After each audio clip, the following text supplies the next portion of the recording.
Hello guys, তোমরা সবাই কেমন আছো? Welcome to my challenge পিলু cooking blog. আজকের রেসিপি ডিমের কারি।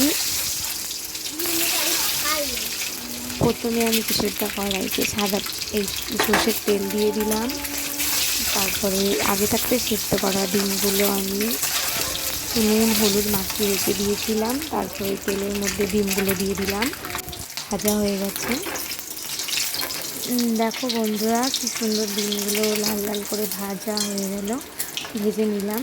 গ্যাসটা একটু বেশি জোর হয়ে গেছিলো, লো করে দিলাম, বেশি একটু পুড়ে যাচ্ছিলো। দেখো কত সুন্দর ডিমটা ভাজা হয়ে গেল। এরপর আমি ডিমগুলোকে একটা একটা করে তুলে নেব। হ্যাঁ, আমার মেয়ে প্রচণ্ড বিরক্ত করছে ও। এই যে একটা একটা করে ডিম হয়ে গেল ভাজা, সব তুলে নিলাম। দেখছো কিরকম বলছে আমাকে, যে আমার মাথাটা জ্বালাতন হয়ে যায়। এবার ওই তেলের মধ্যে আমি কিছুটা জিরে দিয়ে দিয়েছিলাম, গোটা জিরে। তারপরে কিছু কুচিয়ে রাখা পেঁয়াজ অ্যাড করে দিলাম। লাল লাল করে পেঁয়াজগুলোকে ভাজা করে নিতে হবে। দেখো আমি কিছুটা টমেটো কেটে রেখেছিলাম, সেটা অ্যাড করে দিলাম। আমি বেসিক্যালি শিলেতেই মশলা বাটি, আদা জিরে রসুন পেঁয়াজ সব মশলা আগে থাকতে শুকনো লঙ্কা পেস্ট করে রেখে দিয়েছি। শিলেই মশলা বাটলে তরকারিটা খুব সুন্দর খেতে হয়। বন্ধুরা তোমরাও করে দেখো। এই যে মশলাটা আমি দিয়ে দিলাম, আদা রসুন পেঁয়াজ শুকনো লঙ্কা কাঁচা লঙ্কা সব বেটে রেখে দিয়েছিলাম। আসলে আমার তো ক্যামেরা ধরার কেউ নেই, আমি এক হাতে মশলা বাটি আর ক্যামেরাতে ধরতে পারবো না, ওর জন্য বন্ধুরা আমি দেখাতে পারি না। এর আগের ভিডিওতে আছে। 1 চামচ আমি হলুদ অ্যাড করলাম।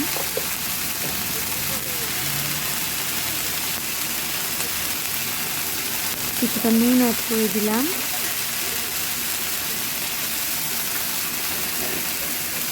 স্বাদ মতো নুন দিয়ে দিলাম।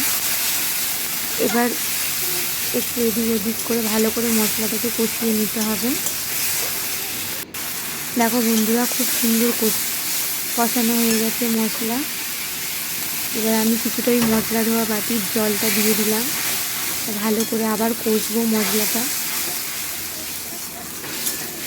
দেখো বন্ধুরা, কি সুন্দর মশলাটা কষা হচ্ছে। এই কারিটা আপনারা বানিয়ে দেখুন, খুব টেস্ট, দারুণ লাগে। আমি 3টে চিড়ে রাখা কাঁচা লঙ্কা দিয়ে দিলাম।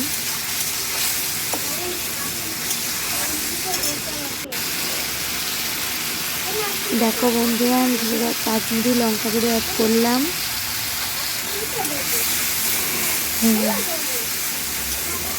এবার এটা মশলাটা ভালোভাবে কষিয়ে নিতে হবে। এইভাবে ডিমের কারি করলে দারুণ লাগে খেতে। আমার তো খুব ভালো লাগে। তোমাদের কার কার ভালো লাগে আমাকে কমেন্ট করে জানিও।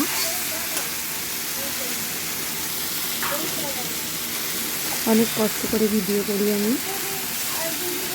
দেখো আমি কিছুটা জল দিয়ে দিলাম, কারণ আমার শাশুড়ি শ্বশুর কেউই নেই, সবটাই আমাকে করতে হয়। মেয়েটাকে খাওয়ানো, রান্না করা, আর আমি হাতেই ফোনটাকে ধরে ভিডিও বানাই। খুবই অসুবিধা হয়, তাও করি, ভালো লাগে। দেখো ডিমগুলো আমি আগে থেকে ভেজে রেখেছিলাম, ওই ডিমগুলো আমি ওই কারি মশলাটাকে দিয়ে দিলাম, দিয়ে ভালো করে কষিয়ে নেব।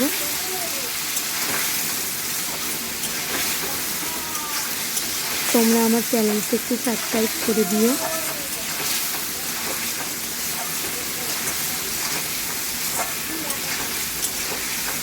তোমাদের সবারই আমার ভিডিও ভালো লাগবে। দেখো আমি ঘরোয়া রান্না কত সুন্দরভাবে রান্নাটা করি। সামান্য একটু আমি গরম মশলা দিয়ে দিলাম। মেয়ে আমার কাছেই বসে থাকে, আমি রান্না করি। দেখো বন্ধুরা, গরম মশলাটা দিয়ে ভালো করে আমি কষিয়ে নিচ্ছি আবারও ডিমগুলো।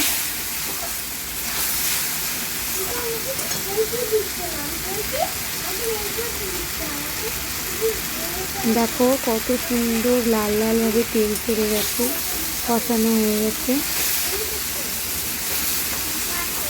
আমি আজকে একটু ঝোলঝোলই করবো এটা।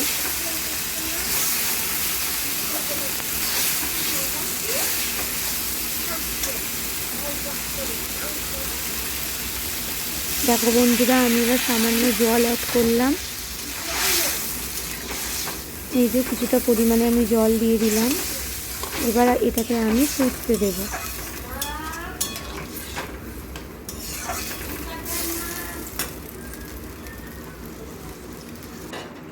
দেখো বন্ধুরা, কি সুন্দর ফুটে কালারটা কত সুন্দর এসেছে। গরম গরম ভাত দিয়ে খুব ভালো লাগে। আমার তো এই ডিমের কারিটা খুবই ভালো লাগে, একটু ঝোলা ঝোলা।